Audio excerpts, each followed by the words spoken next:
Hey guys, welcome back for another video. Today we're taking a look at UX-14 Scorpio Spear 070 Zap. This is Dokuga's Beyblade from the second season of Beyblade X. It has a really interesting sort of sub-attack ring gimmick that's tied into the bit.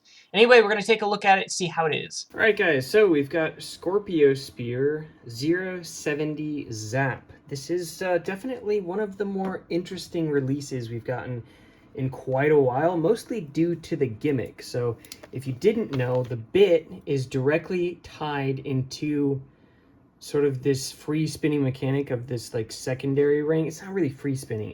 It moves with the bit as it hits the rails. So yeah, we're gonna go ahead and open it up and we're gonna try it out. So you get a launcher. This one comes with the yellow text on it. It also comes with the longer ripcord as well. So if you guys need some of these, this is a good way to grab those. So first up, we have the blade. So shape-wise, it's kind of similar to hammer. It does have some little blunt points right on the edge here. So I think it will probably do a little better than hammer. And then we've got the free spinning mechanic. So this only goes so far. I didn't realize that this didn't spin all the way around, but it's kind of like Christ Cygnus from Metal Fight, where it has like a limited rotation. That's as far as it goes, left and right. So I don't know. It's probably going to have really bad stamina if I had to guess. That's interesting. When that locks, though, does it still spin? It does. Okay. All right. Anyway, so we've got 070. Kind of a blood red in the center with blue outer, clear blue, dark blue. Colors are kind of cool on this one, a little dark, but glad we're getting more lower height zero-sided ratchets, so 070 is good to have.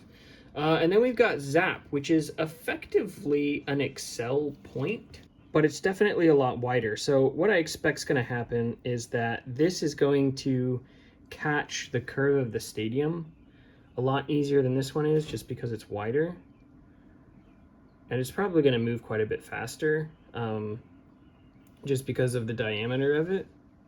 For the blade, I've got 39.58, so pretty heavy. The ratchet is 7.02 and the bit 2.52. So altogether, the stock combo, we've got 49.13, so decently heavy. All right, let's go ahead and take it to the stadium and see how it does. All right, let's go ahead and give it a test launch. I'm gonna flat launch it first and see if it is more stable in the center, less aggressive, just because of how wide the tip is.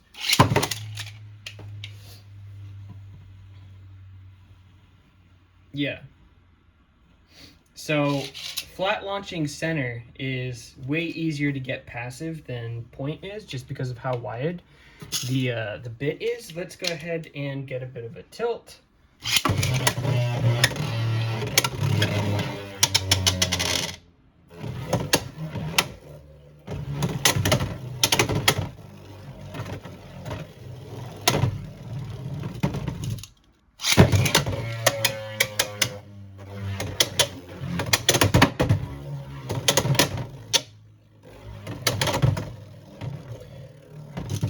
It definitely moves on the rails. It moves on the rails, I feel like, a little faster because this locks.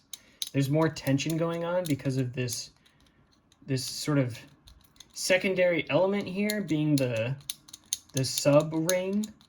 Let's throw it up against Wizard Rod on ball.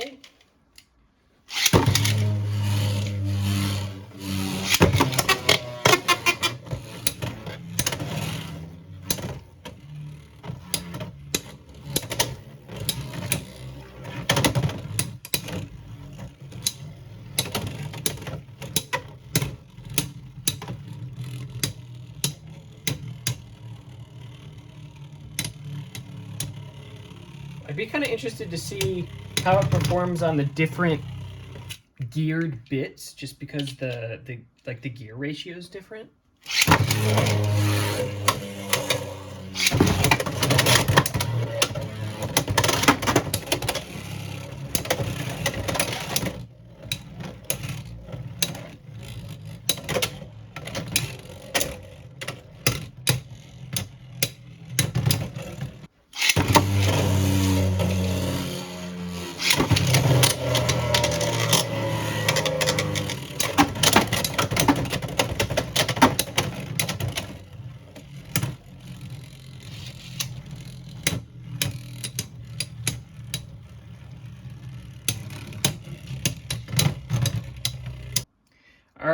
we've got it on low rush. So again, the gear ratio is much different than Zap. So let's see what the performance difference looks like on a different geared bit.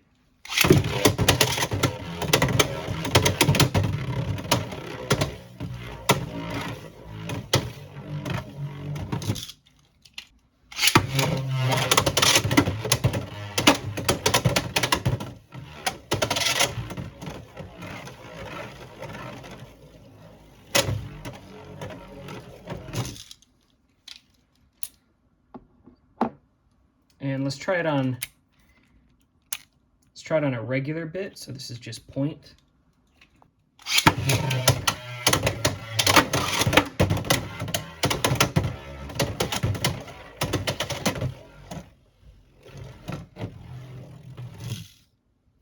Very interesting. So yeah, like I said, I think the gimmick is cool. I'm glad that we're seeing other more interesting gimmicks. But that's as much as the sub ring moves. So that's twisting it and then it locks. That's all you get out of it. So kind of interesting. I guess during battle, if that sub ring gets hit and pushes it, then it could potentially like reset it, I guess. But functionally, I'm not sure how much this is going to do. It might be more of a hindrance than anything, because if you end up in this mode right here and the opposing Beyblade is low enough, you're not really going to make contact with this blunt part right here. You're probably going to roll off of it because of how round that becomes. But that's why I said I think lower is probably going to be better. But overall, the Beyblade is really cool. I think the gimmick's really neat. I think the parts are probably going to be pretty good. 070, obviously, I think is going to be pretty decent. And then Zap, I think, is going to be good too. The Blade, I don't think it's bad. I think it'll be decent, probably. I don't know. We'll have to do some testing and see if we can come up with some cool combos. But I don't know. I don't think it's going to be top tier, despite the weight. It doesn't have amazing stamina. And I don't know that the gimmick is really adding much in terms of competitive value. I think it's a cool gimmick. It's definitely cool for like stock and just to get new gimmicks in general. But I don't think that this one is functionally going to be much of a benefit during battle. But it does look really cool. If you guys still need to grab this or any upcoming Beyblade X releases, feel free to check out Spin City Imports. Code Nizuma will get you a discount at checkout. If you guys have picked this up, let me know if you found any good combos down in the comment section. Subscribe if you guys haven't already for future Beyblade content. And I'll see you guys in the next one.